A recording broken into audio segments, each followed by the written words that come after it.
My name's Zac. I've recently completed my apprenticeship with Rawson IT. I've been working here for coming up to 2 years now, and after completing my apprenticeship I got offered a full-time role. Well, I personally don't learn very well in the classroom. I found that out originally. I went to college after school, but I wasn't a massive fan. I did well, I completed my first year, but it wasn't really for me. And then I got the opportunity to come and do an apprenticeship in Rawson IT.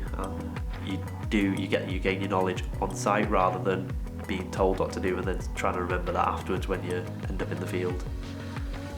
Well, when I first started, I was completely new. I never touched IT. I could get around IT a little bit, but they were really great at sort of pushing me to learn.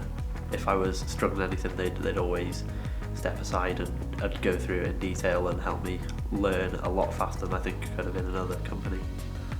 Well, personally, I think for me, I've always been quite a shy person. I'm not the biggest fan of talking to new people, but since starting, obviously speaking to customers over the phone and in person at customer sites, it's sort of boosted my confidence socially, obviously professionally as well as personally with my colleagues.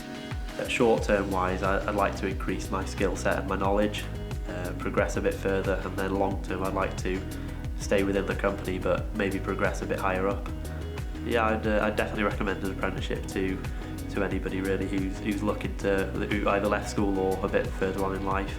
It's worked out really well for me, and I know I've got a few friends who are doing an apprenticeship and really enjoying it as well.